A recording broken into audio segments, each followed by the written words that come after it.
பிலிப்பியர் 4 கர்த்தருக்குள் எப்பொழுதும் சந்தோஷமாயிருங்கள் சந்தோஷமாயிருங்கள் என்று மறுபடியும் சொல்லுகிறேன்.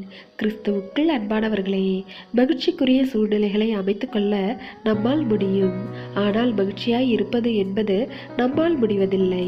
நம்மை மகிழ வைக்கும் நல்ல நல்ல விஷயங்களால் நம்முடைய சூழ்நிலைகளை நன்றாக வைக்க முடியும். ஆனால் அவற்றின் நடுவில் மகிழ்ச்சியாய் இருப்போம், எப்போதும் நன்றாய் இருப்போம் என்பது நிச்சயமல்ல. உதாரணமாக, நல்ல வீட்டை கட்டி வாழலாம், நல்ல சௌகரியங்களை உருவாக்கி கொள்ளலாம். இருப்பினும் அவற்றின் நடுவில் மகிழ்ச்சியாய் இருப்போம் என்பதற்கு எந்த உத்தரவாதமும் இல்லை.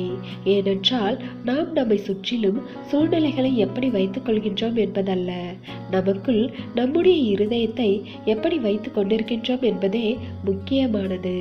உதாரணமாக, சாலமோன் சுகபோகமான வாழ்க்கையை வாழ்ந்தாலும் இறுதியில் எல்லா மாயையும் மனதுக்கு சஞ்சலமாய் இருக்கின்றது என்று சொல்லிவிட்டார். எனவே இன்று நாமும் அப்படிப்பட்ட வாழ்க்கையை வாழ்ந்து கொண்டிருந்தாலும் நம்முடைய இருதயத்தில் உள்ள எண்ணங்களும் நினைவுகளும் தான் மகிழ்ச்சியை தருகின்றது என்பதை புரிந்து கொள்ள வேண்டும். எனவே தேவ பிள்ளைகளே, மகிழ்ச்சியின் அடிப்படை இருதயம்தான் என்பதை உணர்ந்து அதனை வைத்துக் கொள்ள வேண்டிய விதத்தில் வைத்துக் கொள்ள வேண்டும். அதாவது, நாம் கர்த்தருக்குள் மகிழ்ச்சியாக இருக்க பழகி கொண்டோமானால் அப்பொழுது நம்முடைய மகிழ்ச்சியை யாராலும் எடுத்துக்கொள்ள முடியாது. தேவனுடைய கிருபையும் இரக்கமும் உங்கள் அனைவரோடும் இருப்பதாக. ஆமென்.